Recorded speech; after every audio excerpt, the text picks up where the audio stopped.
Precisamos também abordar brevemente a questão de visões e sonhos. No Antigo Testamento, Deus revelava a sua vontade ao homem por meio de visões e sonhos. No Novo Testamento, também há tais coisas, mas Deus não usa essas coisas como meio essencial de sua orientação. Agora o Espírito de Deus habita em nós e nos fala diretamente do nosso interior. A forma principal e mais comum de Deus nos guiar é pela direção interior.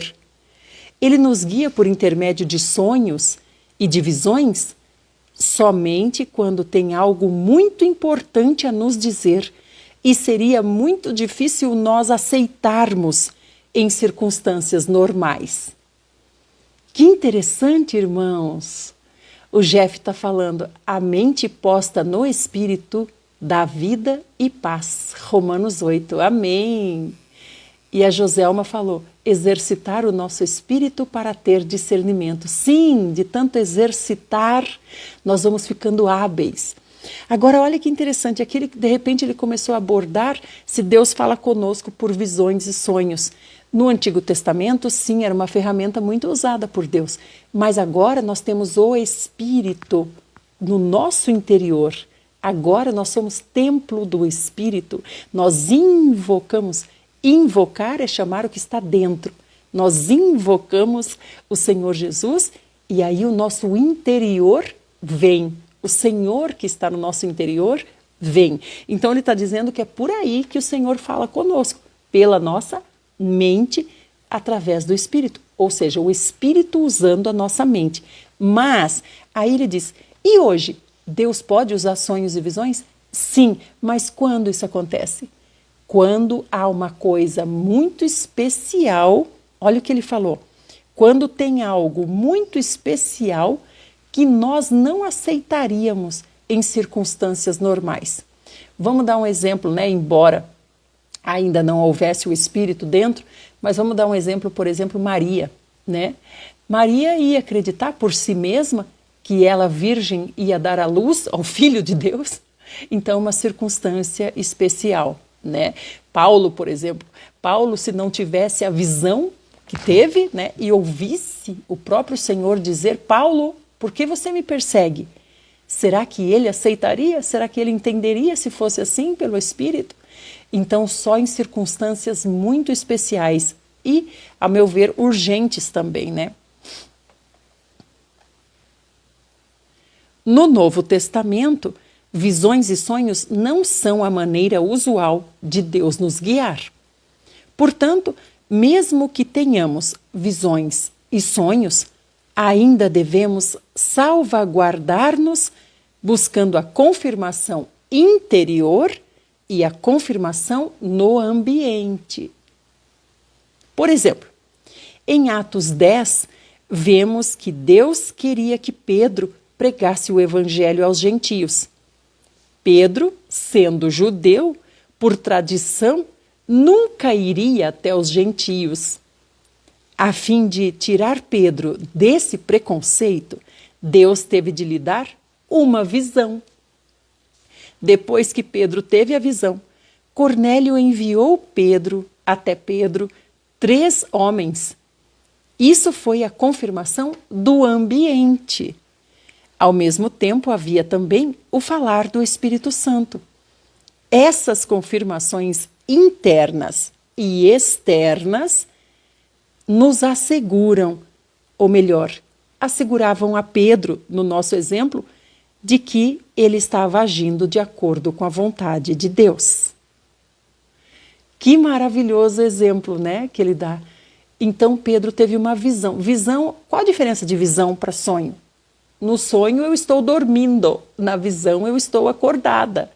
Então Pedro teve uma visão enquanto estava lá naquele terraço, né, falando com Deus. Deus lhe deu uma visão de noite, desceu aquele lençol e tal, que nós sabemos, e o Senhor disse, vai até Cornélio. Mas aí veio a circunstância, o arranjo de Deus para confirmar aquela visão, que foi o quê? 3 homens chegaram na casa de Pedro e falaram: Pedro, por favor, nos acompanhe até a casa de Cornélio. Então é isso, que lindo. Amém, minha gente linda que está chegando. Quero pedir a vocês que cliquem no aviãozinho e chamem os seus amigos. Mesmo que eles não venham ou não possam agora, eles serão notificados de que há uma live aqui todos os dias, 6 horas da manhã. Obrigada a todo mundo que está chegando. Naturalmente, há ocasiões em que temos pouco tempo para considerar ou para esperar. Em tais situações, podemos provar a vontade de Deus imediatamente, se a visão ou sonho for claro e for óbvio, e o sentimento interior aprovar. Não há necessidade de esperar pela confirmação no ambiente. Por exemplo, sobreveio a Paulo um êxtase enquanto estava orando no templo. Ele viu o Senhor lhe falando e apressando-o a sair de Jerusalém sem demora. Primeiro, ele argumentou com o Senhor e tentou recusar. Mas o Senhor disse para Paulo novamente: vai, porque eu te enviarei para longe, aos gentios. Mais tarde, Paulo enfrentou grande tempestade no mar, e toda a esperança de salvamento já se havia dissipado. Deus, então, enviou o seu anjo para ficar ao seu lado e falar para Paulo, dizendo para ele que não temesse. Todas essas realmente foram visões claras. Mas não ocorrem frequentemente no Novo Testamento. Deus revelou coisas para os seus filhos em visões e sonhos somente quando havia necessidade especial. Alguns cristãos têm tantos assim chamadas visões e sonhos que é como as refeições diárias para eles. Isso é um tipo de doença espiritual. Olha só, puxão de orelha agora do Senhor em nós. Alguns cristãos têm tanta visão e tanto sonho que para eles já virou rotina. Entende? Inclusive para os outros. Não tem sonho e visão só para si. Tem sonho e visão para os outros também, né? Para entregar para os outros. É assim, olha, você, sabe aquele Deus mandou dizer? Então, olha o que o Otmani diz aqui, ó. Para eles já se tornou uma coisa tão comum, já está banalizada, né? Nós podemos dizer essa palavra. E o Otmani está dizendo aqui, ó, isso é um tipo de doença espiritual. Isso é muito grave, irmãos, e serve para nós também, porque às vezes nós não usamos esse tipo de palavra que outros irmãos usam, como dizer, por exemplo, Deus me revelou, ou dizer, por exemplo, Deus mandou dizer para você, Deus mandou entregar para você. Talvez nós não usemos esses termos. Talvez os nossos termos sejam outros, mas a finalidade é a mesma. Então nós precisamos nos cuidar.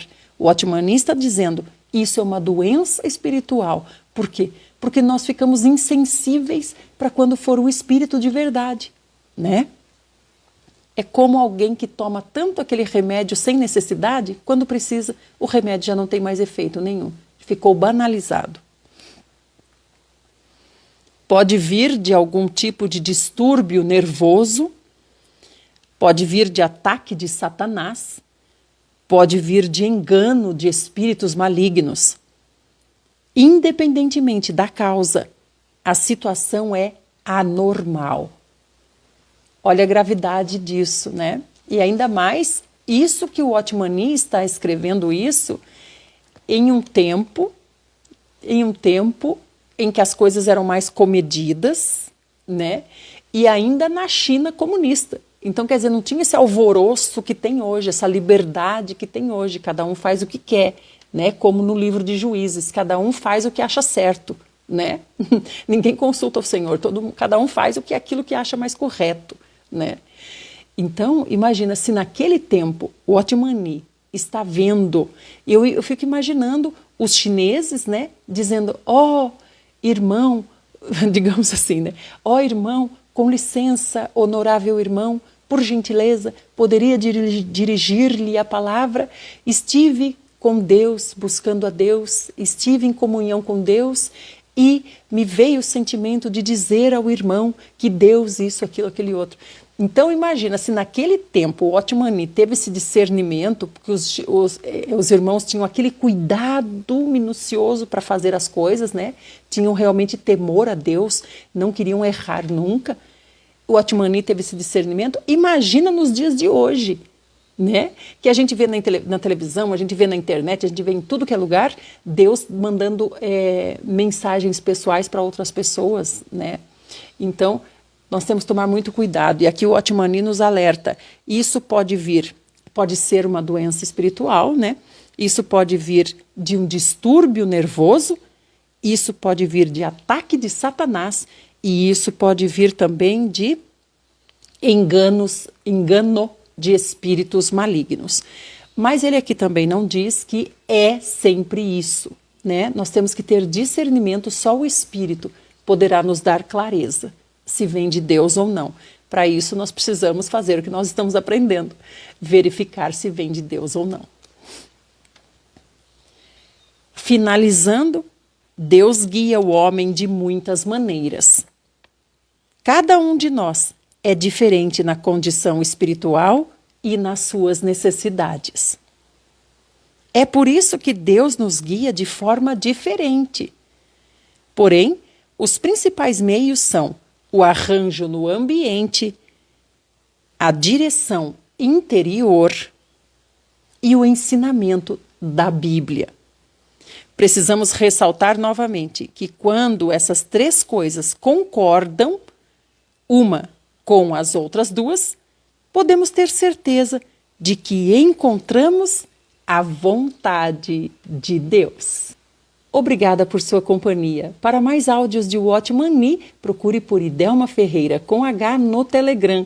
E para participar da gravação desses áudios, venha para a nossa live livro.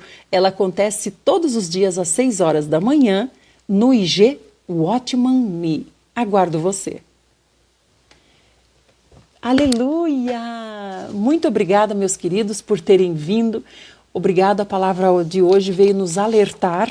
Ontem a palavra veio nos dar uma exortação e hoje veio nos alertar para que não sejamos enganados, porque nós sabemos que estamos vivendo o tempo do fim e que Satanás quer, se possível, enganar até os eleitos. E amanhã nós vamos estudar aqueles que estão habilitados a conhecer a vontade de Deus. Será que nós estamos habilitados para conhecer a vontade de Deus? Ter plena certeza da vontade de Deus, conversar com Deus claramente, como ele fazia com Abraão? Já não lhe chamo servo, Abraão, mas lhe chamo amigo. E dos meus amigos, eu não escondo o que eu vou fazer. Que maravilhoso! Então não perca amanhã, 6 horas da manhã. Até mais! E lembrem-se, chame alguém, porque assim a gente ganha mais um coraçãozinho.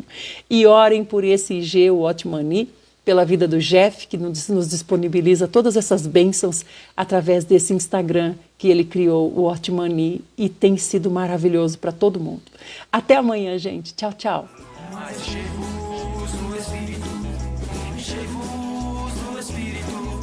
Falando entre vós com salmos, entoando e cantando de coração ao Senhor, com hinos e cânticos espirituais.